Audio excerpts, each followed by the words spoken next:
Cristo, segundo escreveu Marcos, capítulo de número 5.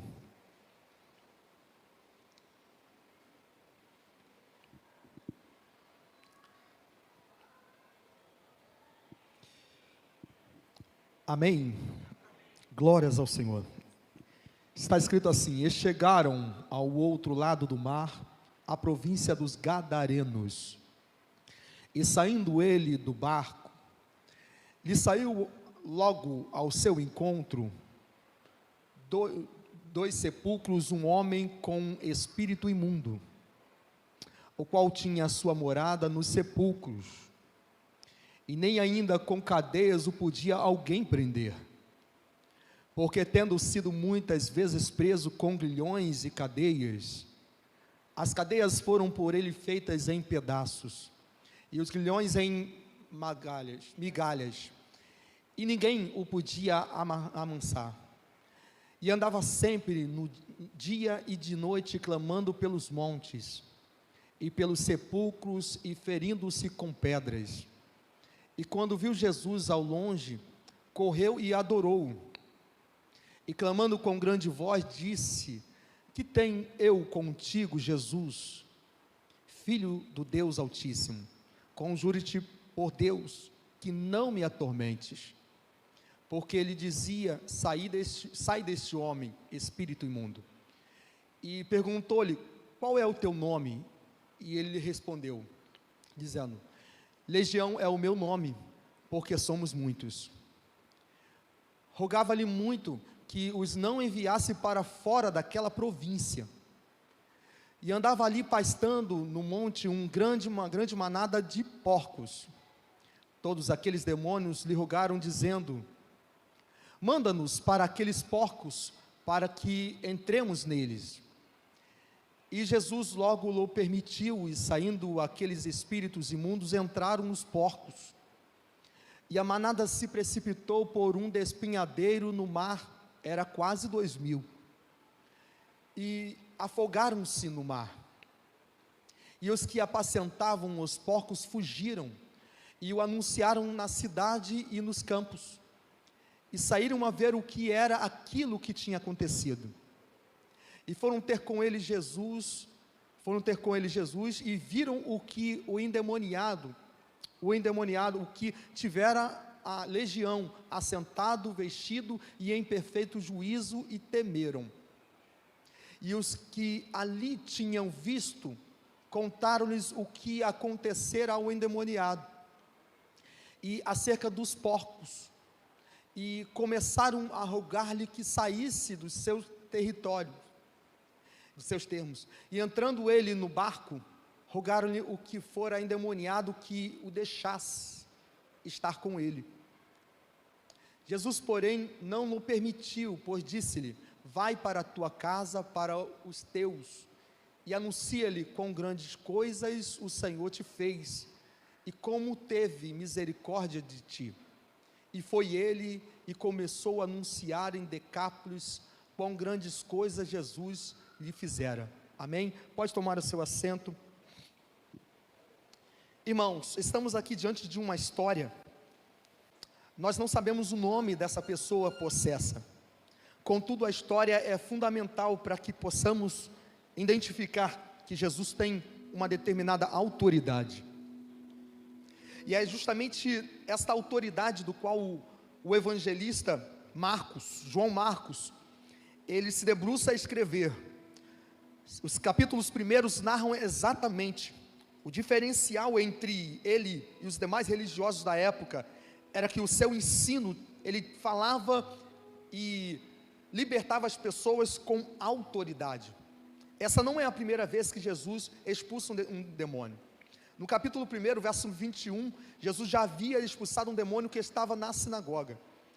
E perceba que o mesmo termo que ele usou ao expulsar, dizendo, repreendendo, ele usa aqui para esse endemoniado. E eu quero falar a respeito de como o Senhor exerce a sua autoridade. E essa autoridade é impactante. Ao identificarmos ela em nossa vida, nós devemos realmente nos alegrar, irmãos. Posso ouvir um glória a Deus por isso? A autoridade de Cristo é a base, aonde eu quero aqui conversar com os irmãos. Nós vamos ver que havia interferências aqui naturais e forças místicas, demoníacas que se levantavam para poder tentar tolir a autoridade de Cristo, tentar impedir com que Jesus exercesse essa autoridade. Vejamos que no capítulo de número 4, nós vamos ver Jesus, e tem uma epígrafe lá, Jesus apazigua a tempestade. Perceba que o autor aqui está querendo demonstrar um grande valor de uma alma.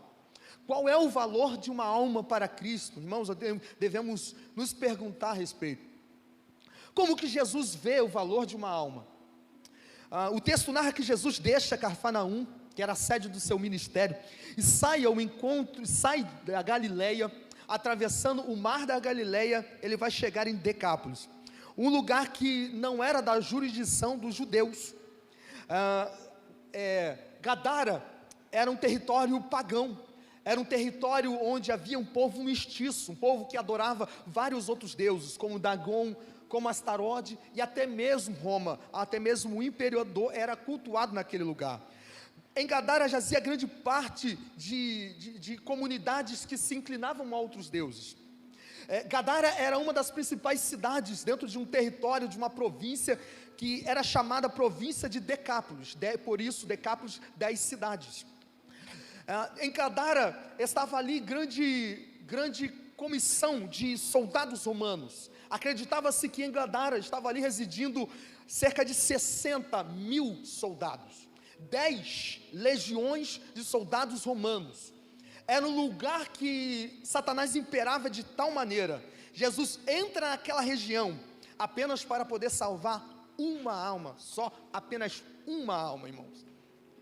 Perceba, Jesus sai de Cafarnaum, sai de Betsaida, sai da Galileia, atravessa um mar, e a Bíblia vai dizer que no meio desse mar há uma grande tempestade, de uma grande tormenta, de maneira que os próprios discípulos ficavam como que amedrontados.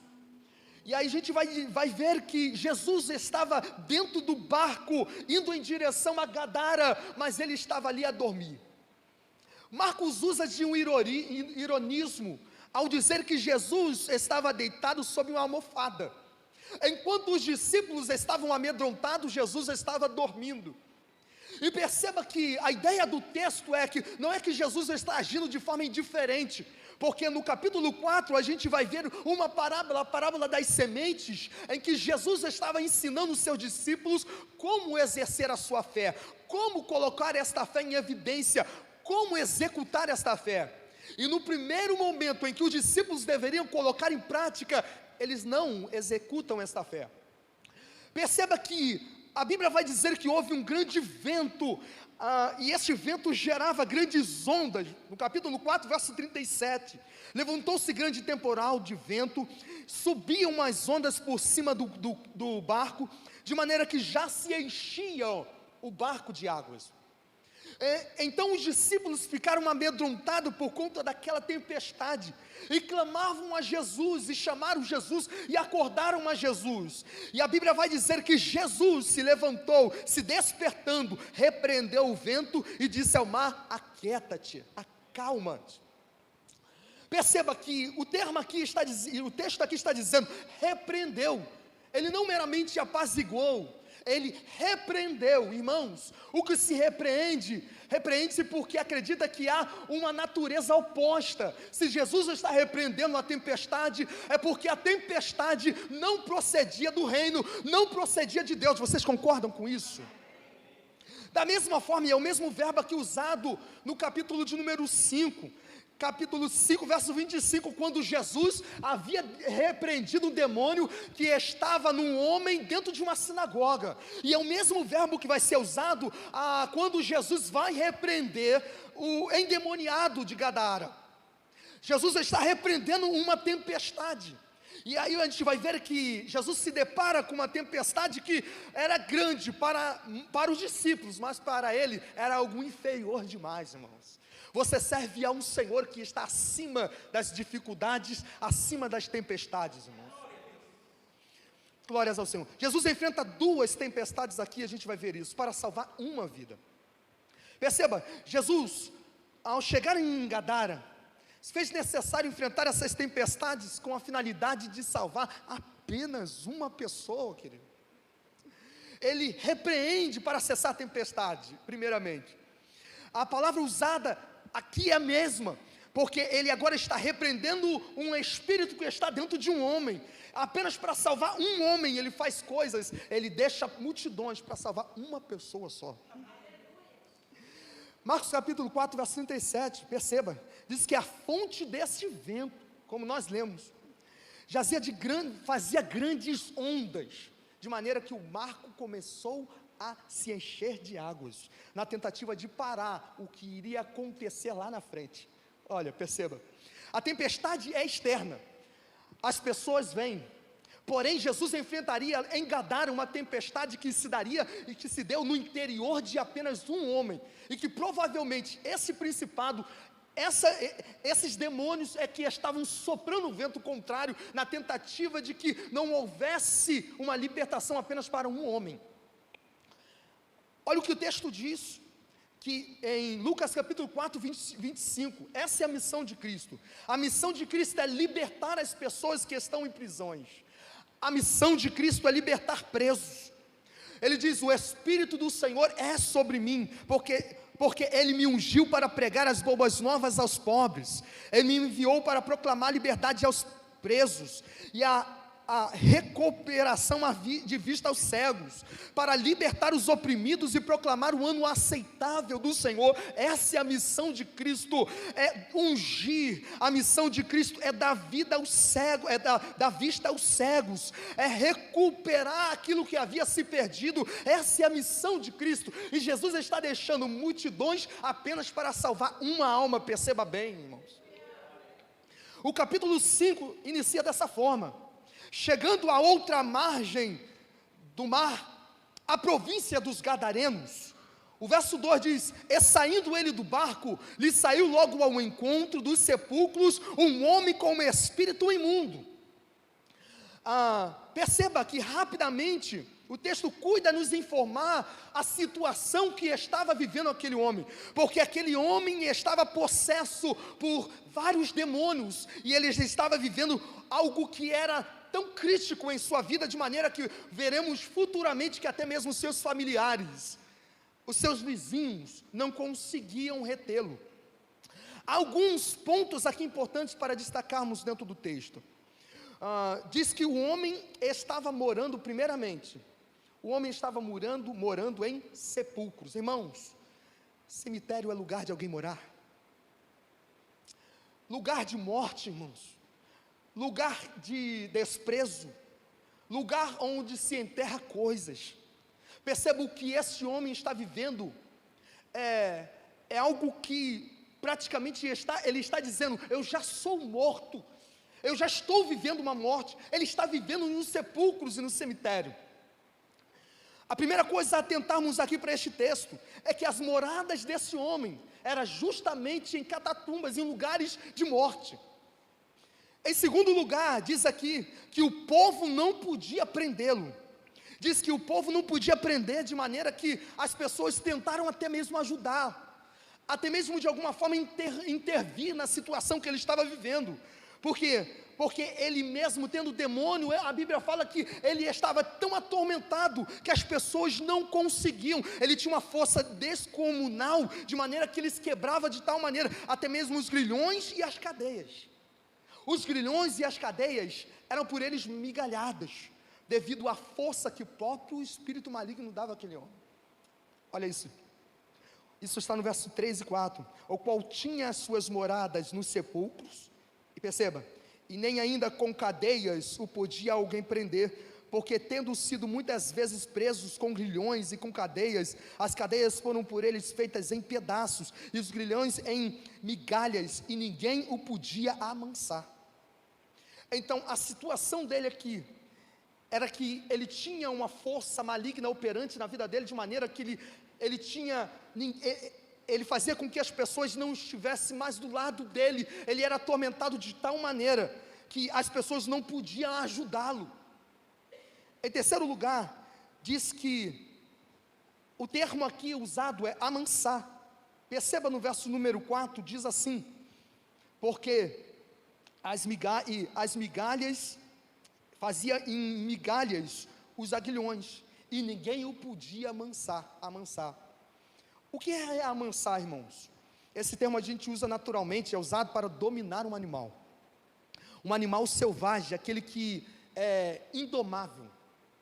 Perceba, ninguém podia amansá-lo, por quê? Porque ele era indomável, ninguém conseguia segurá-lo, ninguém conseguia contê-lo, ninguém conseguia tratá-lo, ninguém conseguia fazer nada que pudesse aliviar a dor dele.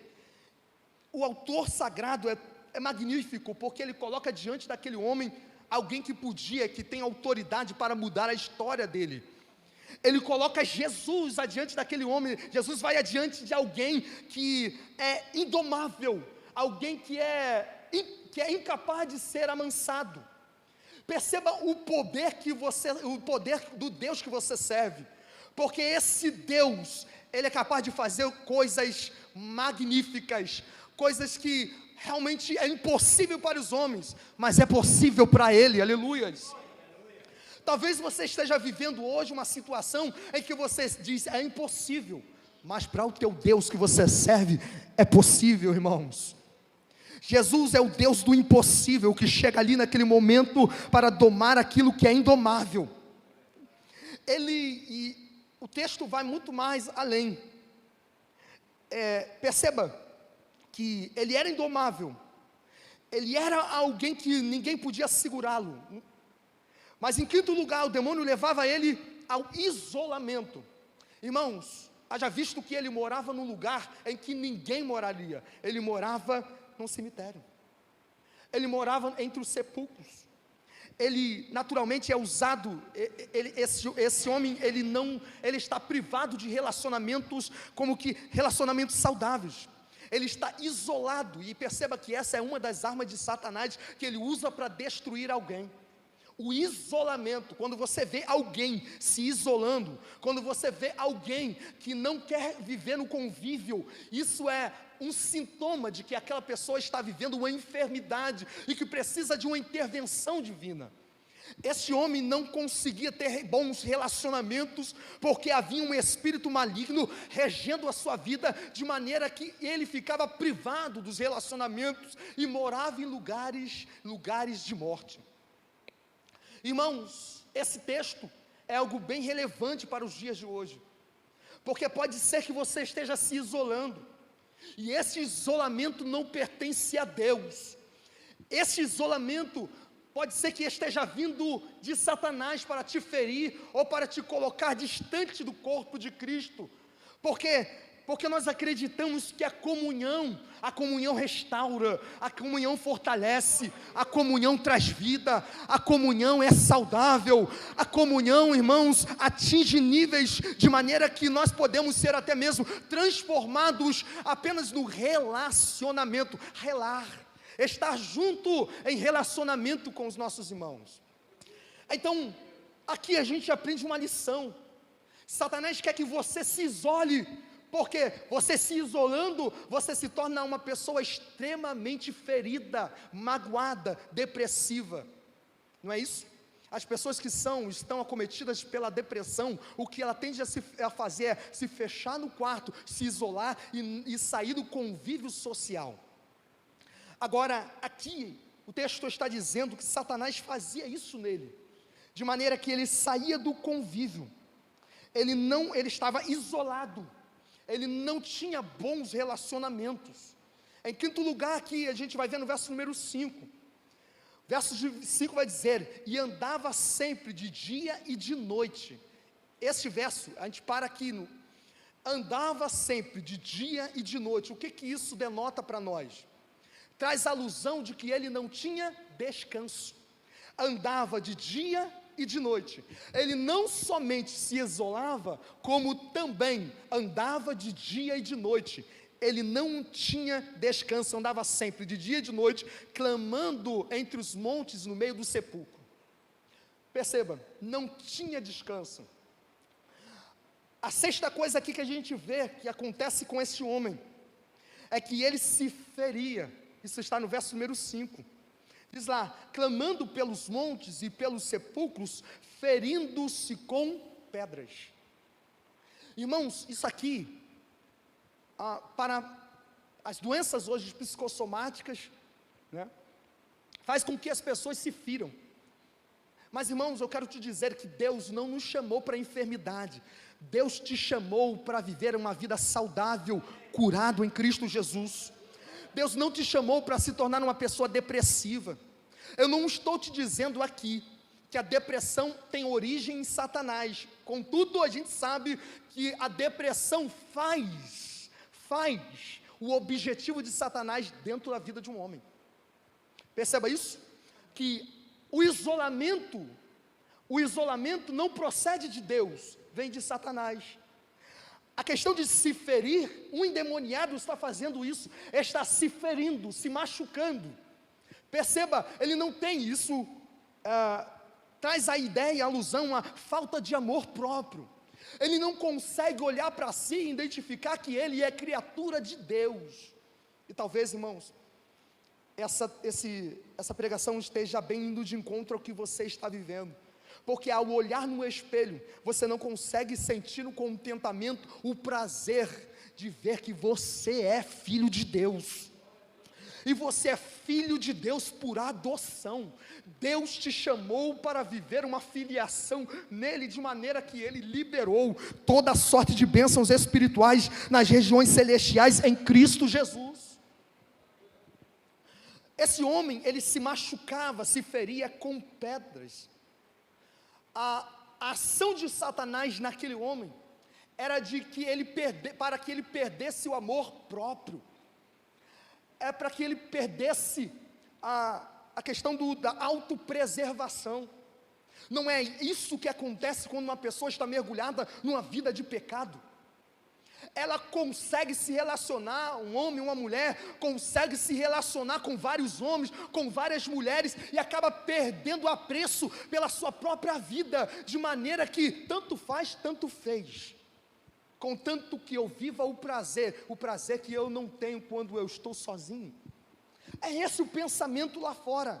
As pessoas querem viver o prazer da carne, querem viver uma vida promíscua, porque estão pretendendo preencher um vazio que está dentro do peito, que sente uma ausência de algo importante, sente a ausência de Deus. Ao expulsar, perceba, ao expulsar esse demônio, esta pessoa se tornará extremamente liberta. Aqui, irmãos, eu não estou querendo dizer que todas as doenças psicossomáticas é do diabo, ou provém do diabo, muito pelo contrário. Há doenças que são causadas, e a maioria delas, por conta dos nossos convívios, principalmente dentro da nossa própria casa. Pode ser que o seu relacionamento com seu pai tenha sido algo frustrante, e que isso gerou para você uma paralisia, de maneira que você não consegue avançar, fica preso o tempo todo. Pode ser que a doença que você esteja vivendo seja causada por um relacionamento entre a sua mãe e você não conseguia ter um bom convívio, de maneira que isso te marcou de forma que você se sente travado no tempo, olhando para trás e depressivo. Perceba que essas doenças podem ser de origem natural, por conta da psique humana, mas aqui o texto está dizendo que o que ele estava vivendo era possessão. Havia um espírito maligno, de maneira que esse homem era atormentado. E aí a Bíblia vai dizer que Jesus, ele chega para aquele homem, ele identifica o problema. Versos do número 6 vai dizer assim: e quando viu Jesus, a saber, o endemoniado, ao longe, correu e adorou. Perceba, ele diz que o próprio demônio adorou a Cristo. Que é isso, irmão? Irmãos, a adoração representa submissão à autoridade, representa reconhecer a autoridade. Os demônios aqui estão como que reconhecendo a autoridade de Cristo, mas ele não está adorando como a igreja adora. Amém? Glórias a Deus por isso. esse demônio, ele foi e adorou a Cristo, de maneira que, clamando com grande voz, disse: que tenho eu contigo, Jesus, Filho do Deus Altíssimo? Conjuro-te, pois, por Deus, que não me atormentes. A adoração de Satanás é uma adoração antropocêntrica, egoísta. Quando ele adora porque ele quer. Irmãos, isso não está se assemelhando muito a determinados tipos de adoração no nosso meio, porque as pessoas adoram porque quer, mas o sentido da Bíblia é adorar é para dar. Quem adora dá, quem adora não recebe, quem adora cede, quem adora não recebe, mas ele devolve, ele tributa aquilo que é de Deus por direito, a honra, a glória e o louvor. A adoração de Satanás aqui, a adoração dele é porque ele busca de Deus, busca em Cristo o que ele quer. E aí, irmãos, esta é uma grande lição. O que é a verdadeira adoração? A verdadeira adoração não nos leva a um prazer carnal. A verdadeira adoração não nos leva à satisfação do meu eu. A verdadeira adoração é se render diante de Cristo, é se render diante do Senhor e dizer: faça a tua vontade na minha vida. Porque o verdadeiro adorador é soprado. É isso que Jesus falou à mulher samaritana: mulher, é chegada a hora em que os verdadeiros adoradores não adorarão ao Pai aqui ou aqui lá, vai adorar em espírito e em verdade, vai adorar em verdade, aleluias. Se é em verdade, significa que também há falsa adoração. Se Jesus fala que os verdadeiros adoradores adoram ao Pai em espírito e em verdade, significa que há uma falsa adoração. E aqui a gente vê a falsa adoração na boca de um endemoniado, de um demônio, que quer realmente, busca apenas o seu egoísmo, suprir o seu egoísmo. Clamando com grande voz, disse: que tenho eu contigo, Jesus, Filho do Deus Altíssimo, conjuro-te por Deus, que não me atormentes. Porque lhe dizia: sai deste homem, espírito imundo. E perguntou-lhe: qual é o seu nome? E ele lhe respondeu, dizendo: Legião é o meu nome, porque somos muitos. Por que legião? A gente sabe que Marcos escreve para os romanos. E alguns termos dentro do Evangelho de Marcos, ele vai muito de encontro ao latim, como unidade de medida, o sentido de estado, tantos estados, como a questão da legião em si, que fazia alusão às tropas romanas. Uma legião compunha-se de apenas 6.000 homens. Embora a história está dizendo que dentro da região de Gadara havia 10 legiões, que era do Império Romano, significa que moravam ali 60.000 soldados romanos. Então, o autor usa um termo que era bem apropriado, bem comum para os seus ouvintes, no sentido de denotar, de transmitir questão de número incalculável. Aquele homem tinha 6.000 demônios. E perceba, e rogando-lhe muito que os não mandasse ou enviasse para fora da província. A gente vê aqui pelo menos 2 pedidos, que é de Satanás para Cristo. Vocês estão me entendendo? O primeiro que a gente entende aqui, verso número 10, vai dizer assim: rogando-lhe muito que não os enviasse para fora daquela província. Determina aqui a ideia de que Satanás, aqueles demônios, tinha apego àquela região, àquele território, e que eles temiam sair daquele lugar. Em segundo lugar, a gente vai ver aqui que aqueles endemoniados, aqueles demônios, eles não somente se apegavam tanto, como também buscavam as determinadas legalidades para operar naquele lugar. E a gente vai ver isso. O verso de número que nós lemos, 12, vai dizer: e todos aqueles demônios lhe rogaram, dizendo: manda-nos para aqueles porcos, para que entremos neles. Então, duas petições de Jesus, de Satanás a Jesus aqui. Primeira é: não nos tire desse território. Segundo é: permita-nos entrar para aqueles 2.000 porcos. Jesus, ele atende o pedido daqueles demônios. Jesus permite que aqueles demônios entrassem sobre a manada de 2.000 porcos. E perceba bem isso, porque isso nos mostra realmente qual é a artimanha de Satanás. Em primeiro lugar, ele tem apego à região. Em segundo lugar, ele quer derramamento de sangue. Aqui a gente tem pelo menos essas duas lições. O povo, e aí perceba isso, eu fiquei me perguntando por que Jesus permitiu que os demônios entrassem em 2.000 porcos que tinham dono. Não era um prejuízo alheio, não era isso? Há muitas que conjecturam dizendo, provavelmente aqueles donos eram judeus, e seria proibido a questão de criar porcos. Outra coisa aqui que eu quero dizer é que Jesus entende qual era a motivação daqueles homens. Aqueles homens, a população de Gadara, eles eram tão apegados a bens materiais, que os bens valiam mais do que a alma. E é isso que vai acontecer quando os demônios entram nos porcos, e os donos veem isso, eles ficam atordoados, e pedem a Jesus para sair do seu território.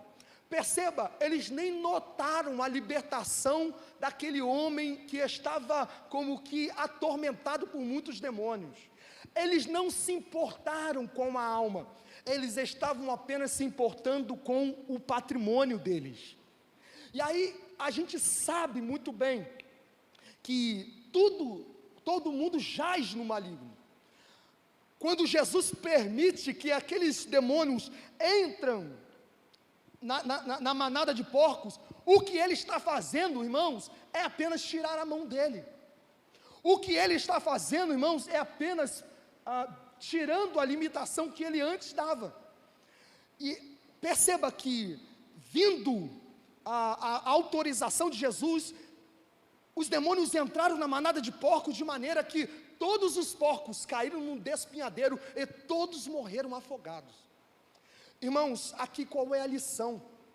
A lição é que Satanás busca de maneira a entrar em pessoas, e aquilo que ele não pôde fazer no endemoniado de Gadareno, ele fez nos porcos. A questão do derramamento de sangue, a busca pelo derramamento de sangue, é isso que Satanás quer para toda a criatura de Deus. Quer que o sangue, ou seja, a vida seja retirada. Ele quer minar de maneira que ele quer levar ao máximo pessoas ao inferno, porque ele sabe que o seu tempo está chegando, ele é condenado.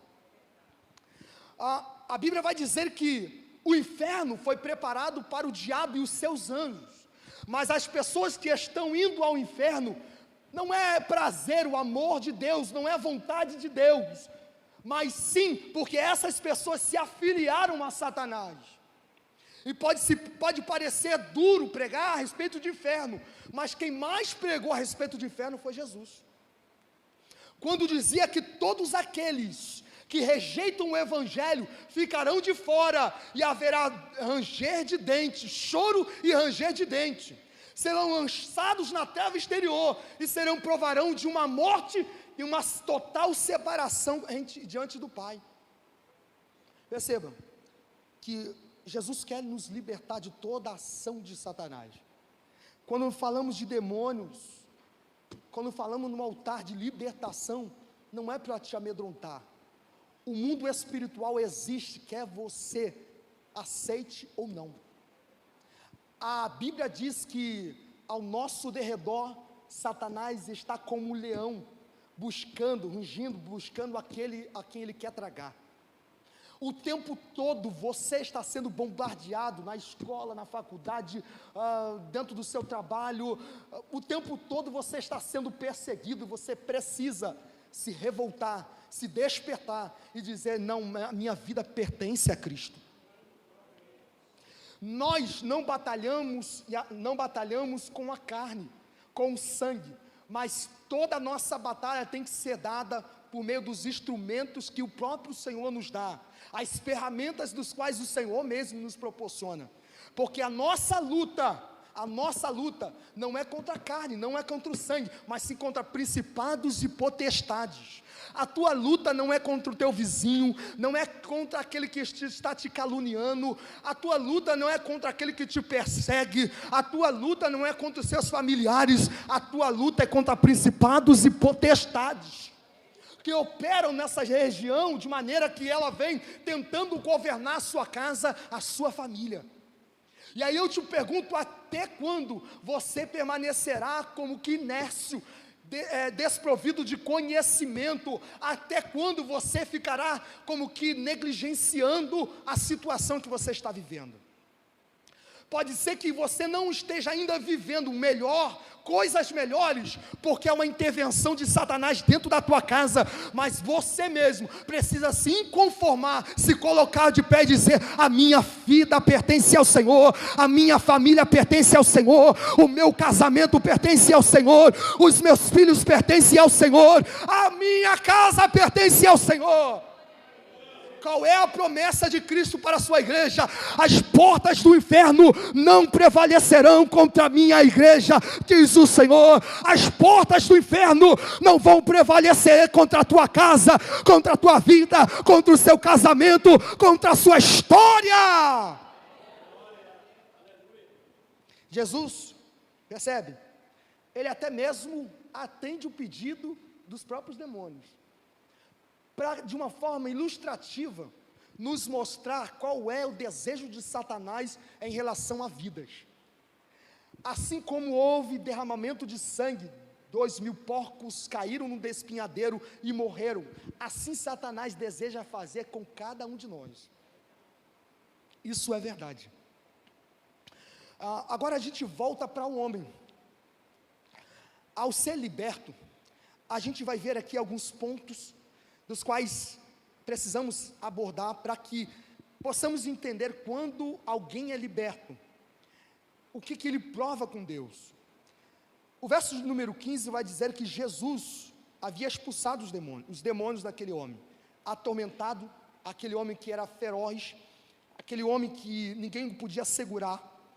O verso de 15 vai dizer: e foram ter com Jesus, e viram o endemoniado, o que tivera a legião. E aí a gente vai ver aqui 3 coisas. Primeiro, ele estava assentado. Você lembra a questão de que ele andava como que clamando de dia e de noite, ou seja, atormentado e não tinha descanso? Aqui, uma vez liberto, o que acontece? O homem liberto está sentado, o homem liberto está em descanso, o homem liberto está provando de um cuidado de Deus. Perceba que o ex-endemoniado foi visto sentado, numa posição de descanso. Isso é uma das evidências da conclusão de uma libertação divina. Deus nos dá descanso. Jesus falou isso em Mateus capítulo 11, 28. Vinde a mim todos os que estão cansados e oprimidos, e eu vos aliviarei. Tomai sobre vós o meu jugo e aprendei de mim, que sou manso e humilde de coração, e encontrareis descanso para vossas almas. Porque o meu jugo é suave, e o meu fardo ele é leve. O que ele diz é que todo aquele que prova de uma libertação tem descanso nele. E é isso que Jesus esperava dos seus discípulos quando eles estavam na tempestade: descansar em Deus, porque Jesus está no barco, e quando Jesus está no barco, o barco não vai naufragar, irmãos. Teu barco não vai naufragar. Descansa em Deus, aleluia. Em segundo lugar aqui, nós vamos ver que aquele homem não apenas estava sentado, mas como também vestido. Irmãos, veste representa uma posição de honra. Veste na Bíblia representa santidade. Veste na Bíblia significa que aquele homem estava sendo separado e ao mesmo tempo restaurado. Isaías 61 verso 3 vai dizer assim: a ordenar acerca dos tristes de Sião, que lhe dê glória em vez de cinza, óleo de gozo em vez de tristeza, veste de louvor em vez de espírito angustiado, a fim de que se chamem árvores de justiça, plantações do Senhor, para que Ele seja glorificado. O que Deus está fazendo aqui para esse homem? Ele está restaurando de maneira que aquele homem está recebendo como que uma veste de louvor, aleluias. É isso que Deus faz, é isso que Deus quer fazer na tua vida. Ele quer te dar vestes de maneira que você vai ser honrado, de maneira que a glória se manifestará ao invés de cinza, o óleo de gozo ao invés de tristeza. Deus te restitui, Deus te levanta para ter uma vida nova agora, com vestes limpas na presença dEle, aleluias. Em terceiro lugar, o que o Senhor fez para aquele homem, perceba, em perfeito estado, em perfeito juízo, e temeram. Irmãos, perfeito juízo significa que ele recobrou a consciência, aquilo que lhe tirava a consciência, ele agora está lúcido. Não andeis, a Bíblia fala, não andeis ansiosos por coisa alguma, antes, em tudo, sejam os vossos pedidos conhecidos diante de Deus, pela oração e súplica, em ações de graça, e a paz de Cristo, que excede todo entendimento, guardará os vossos corações e os vossos pensamentos em Cristo Jesus. Filipenses 4, 6 a 7. Seus pensamentos agora não são mais os mesmos. Ele recobrou de maneira que agora ele está lúcido, e a mente dele está sarada. Aquilo do qual ele era atormentado já não atormenta mais, porque ele agora está lúcido e glorificando a Deus. Agora, irmãos, vocês lembram que o pedido dos demônios foram atendidos por Jesus, mas o pedido desse homem não vai ser atendido.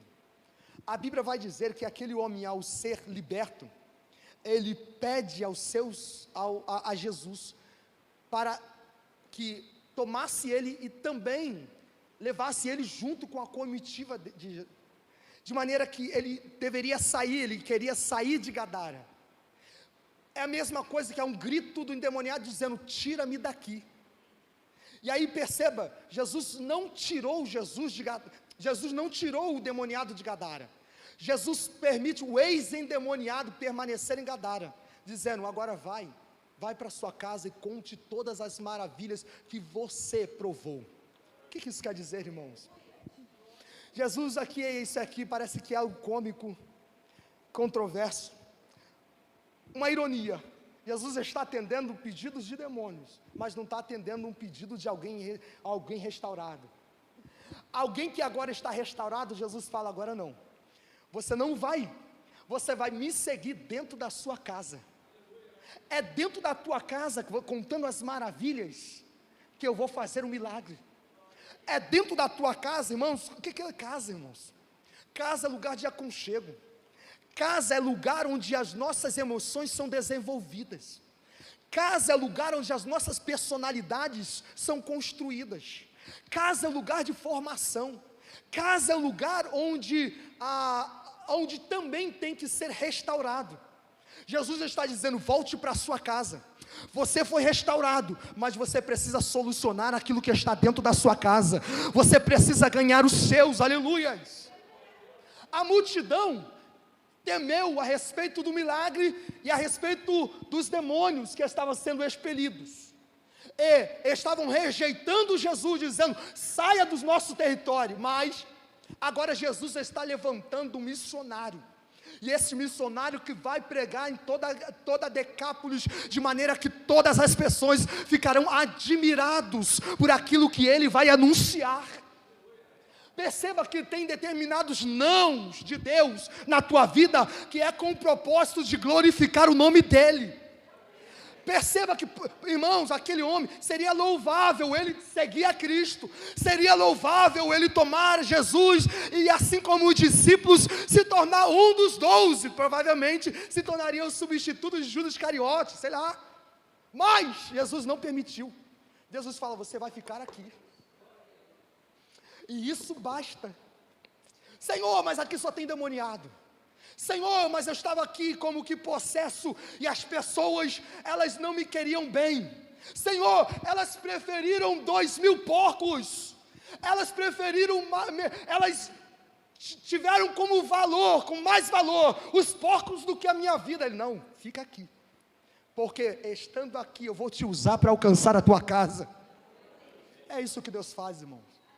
Pare de questionar a respeito dos nãos de Deus. Pare, irmãos, de questionar quando Deus fala não, porque quando Deus fala não, é porque Ele está construindo coisa melhor para você. O sim você não vai suportar, o sim, porque a Bíblia fala que as bênçãos dEle não traz maldição, não traz dor, irmãos. Pare de buscar a realização do seu próprio desejo. Aqui Jesus está dizendo, quem me segue, vai ter que se inclinar à minha vontade, o meu desejo. Você não vai comigo.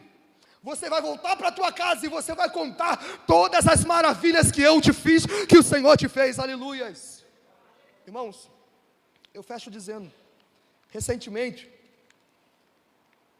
no século XIX, nas escavações, encontraram um templo. E o templo ali, era um templo que tinha um batistério, um templo bem antigo, primeiro século da igreja cristã, de maneira que as pessoas começaram a ligar aquele templo, à vida daquele endemoniado de Gadara. Aquele homem foi enviado, e eu quero conjecturar que ele mesmo abriu um templo, abriu uma igreja para o Senhor Jesus Cristo. Ele alcançou muitos, porque confiou em Deus, na palavra dele. Assim, irmãos, precisamos conhecer a voz de Deus para nós. Viver a libertação, Jesus quer que você viva a libertação, mas também compartilhe essa libertação para as pessoas que estão ao seu redor. Viver o melhor de Deus, irmãos, na presença de Cristo, sem perder Jesus de vista, executando a fé o tempo todo, a fim de que não somente você prove da lucidez, da saúde espiritual, mas como também toda a sua família. A gente diz, amo meu filho. Irmãos, quanto tempo você se dedica à oração para Deus salvar teu filho? Amo meu esposo. O que você está fazendo para Deus salvar teu esposo? Amo toda a minha família. O que você faz para salvar o teu esposo? Jesus está dizendo, fale, dê exemplo, seja um exemplo. Anuncie o que o Senhor fez em ti primeiro. O que Ele está querendo dizer aqui? É que também a nossa história de vida servirá para contagiar a nossa própria família.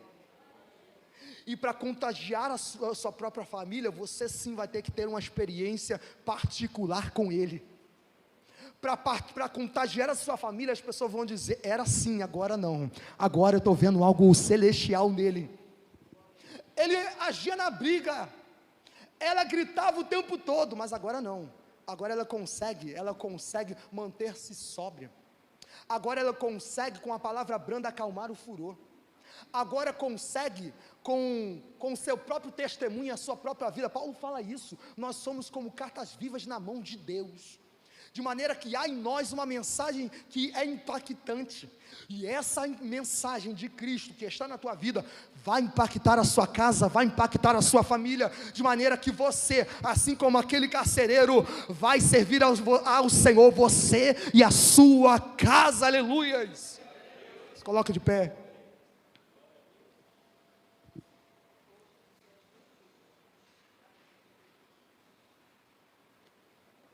Jesus, o Senhor nos chamou para a lucidez, não para fazermos a nossa vontade, mas para abrir mão dela, Senhor. Como aquele ex-endemoniado, o desejo dele é seguir o Senhor, mas a incumbência era outra, voltar, regressar à sua casa e restaurar a casa, restaurar o ponto de origem, Senhor. O ponto de origem, Senhor,